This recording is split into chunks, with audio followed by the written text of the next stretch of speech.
Halo, saya Seviana. Kali ini saya akan menjelaskan dan mempraktikkan secara langsung bagaimana prosedur untuk membuat Procure to Pay di Odoo SOL. Melalui Odoo, Procure to Pay dapat dijalankan dengan tahapan sebagai berikut. Yang pertama adalah pembuatan RFQ atau permintaan pembelian. Ketika suatu departemen atau perusahaan membutuhkan barang dan jasa, mereka akan membuat permintaan pembelian sebagai dasar pengadaan. Kemudian di sini tim pembelian mengirimkan RFQ-nya ke vendor untuk mendapatkan harga terbaik. Setelah itu, purchase order dibuat dan dikirim ke vendor sebagai perjanjian resmi untuk pembelian barang atau jasa. Lalu barang akan diterima dan dicatat di sistem. Ini ada catatan mengenai kuantitas, kualitas, dan waktu penerimaan barang. Setelah itu, vendor akan mengirimkan faktur atau tagihan yang kemudian akan dicocokkan dengan purchase order dan penerimaan barang. Terakhir, pembayaran akan dilakukan kepada vendor sesuai jadwal yang disepakati. Berikut merupakan skenario untuk simulasi kali ini. PT Mandiri Sejahtera merupakan perusahaan yang bergerak di bagian otomotif dan machinery. Karena bisnisnya semakin berkembang, perusahaan ini akan ekspansi keluar Yogyakarta. Di kantor barunya ini, PT Mandiri Sejahtera membutuhkan beberapa furnitur baru. Salah satunya adalah kabinet yang rencananya dibeli dari Openwood, sebuah perusahaan furnitur. Jumlah yang dibutuhkan adalah 5 buah dengan harga persatuannya Rp1.400.000. Untuk simulasi kali ini saya butuh 3 karyawan. Yang pertama di bagian purchasing ada Mira, 2 di accounting ada Tasya, dan 1 lagi di warehouse adalah Zain. Kita mulai simulasinya. Ya, pertama-tama di laman Odoo SOL, ini kita pastikan bahwa aplikasi untuk purchase, invoicing, dan inventory ini sudah diaktifasi karena 3 ini yang akan kita butuhkan. Lalu kemudian di ujung kiri atas, kita klik di settings atau pengaturan. Nah, nanti di laman ini kita bisa scroll hingga mencapai di bagian bawah laman. Oke, nah di sini ada tulisan Activate the Developer Mode. Kita klik yang bagian tersebut. Nah, kemudian di sini Odoo SOL kita sudah menjadi Developer Mode. Kita bisa klik di bagian Users and Companies. Pilih di bagian users. Oke, nah di sini saya sebenarnya sudah membuatkan akun users untuk employee atau karyawan yang sesuai dengan simulasi yang telah saya buat. Akan saya tunjukkan. Nah, di sini yang pertama adalah untuk bagian purchasing, namanya Mira. Ada alamat emailnya juga, yaitu mira@gmail.com. Nah, kemudian di bagian bawah ini adalah klasifikasi terkait posisi Mira di perusahaan. Bisa dilihat ya, karena Mira sendiri adalah bagian purchasing, maka di bagian lain kosong, sedangkan di bagian purchase dia adalah administrator.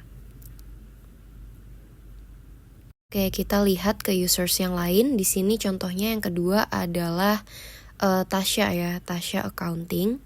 Jadi Tasya ini di bagian finance and accounting. Ada nama dan emailnya sama seperti yang tadi. Nah, kemudian karena Tasya ini merupakan karyawan di bagian accounting, maka di sini dia adalah administrator untuk bagian invoicing seperti itu. Nah, kemudian di sini akan saya tunjukkan cara untuk membuat akun baru. Klik yang new. Terus ini dapat kita isi dengan nama karyawan yang kita butuhkan. Contohnya di sini adalah Ahmad dan dia adalah karyawan untuk bagian warehouse seperti itu. Diisi alamat emailnya. Kemudian jangan lupa juga di bagian klasifikasi karyawan ini dia ada di bagian inventory seperti itu karena kembali lagi dia memiliki tanggung jawab di bagian warehouse.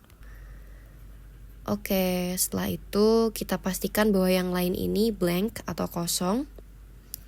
Nah, kemudian yang penting di sini juga adalah kita harus mengganti passwordnya. Klik change password. Oke, lalu di sini bisa kita isi dengan password yang baru. Oke, setelah itu bisa klik create employee. Dan jika kita cek kembali ke bagian users, nanti sudah muncul nih Ahmad Warehouse seperti itu. Nah, berikutnya di sini kita sudah login ke akun Mira Purchasing ya untuk membeli produk yang kita inginkan. Klik di kiri atas di bagian purchase. Nah, sebelumnya kita harus mengecek terlebih dahulu produk dan informasi yang kita butuhkan. Klik di bagian products. Di sini tadi untuk simulasinya PT Mandiri Sejahtera membutuhkan kabinet. Nah, ini informasi produknya, harganya juga tertera. Mohon maaf itu seharusnya Rp1.400.000 ya. Berikutnya kita klik purchase orders, new untuk membuat orderan baru. Vendornya kita masukkan sesuai dengan simulasi tadi, yaitu adalah Openwood, sebuah perusahaan interior. Oke, lalu kemudian jangan lupa di sini add a product atau produk yang kita ingin beli.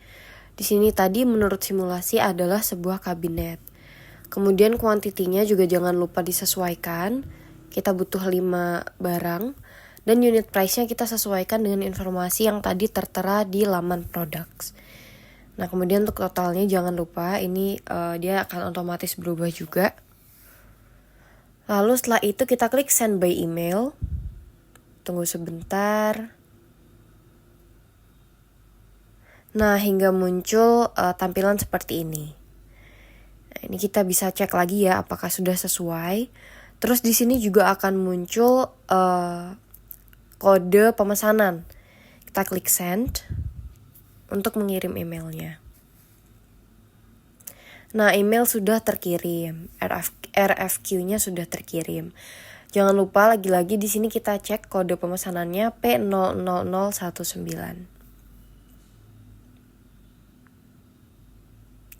Oke, berikutnya setelah itu kita masuk ke akun warehouse.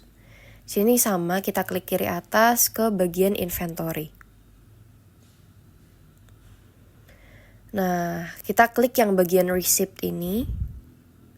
Kita cek adakah orderan kita tadi, ini ada ya, ternyata Openwood baru dibuat. Oke, setelah itu kita pastikan semua datanya benar lalu klik validate. Nah, lihat di sini ada statusnya sudah done ya di warehouse. Lalu kita masuk lagi kembali ke bagian akun purchasing. Nah, di sini di paling atas terlihat bahwa orderan yang tadi ini udah ada statusnya waiting bill. Maka tinggal kita klik, kemudian pastikan datanya kembali benar lagi, jangan lupa. Lalu kita klik create bill untuk membuat billnya. Nah, sudah, di sini kita isi bill date-nya dengan hari ini saja. Oke, lalu setelah itu setelah membuat bill tadi, kita masuk ke akun accounting. Di sini akunnya Tasya berarti. Lalu klik invoicing, klik di bagian vendors, masuk ke bagian bill. Nah, di sini sudah terlihat ya billnya sudah dibuat tadi. Tinggal kita klik. Oke. Lalu lagi-lagi pastikan bahwa semua datanya sudah benar. Baik dari tanggalnya, produknya, quantity, dan harganya. Jika sudah kita klik confirm. Nah, muncullah ini nomor billnya ya. Seperti itu. Lalu jika kita ingin membayarnya, maka kita tinggal klik pay. Oke. Nah, ini kita bisa memilih nih metode pembayarannya mau melalui bank atau cash. Lalu tinggal kita create payment. Nah, di sini akan muncul keterangan paid seperti ini. Itu artinya produknya sudah terbayar. Terima kasih.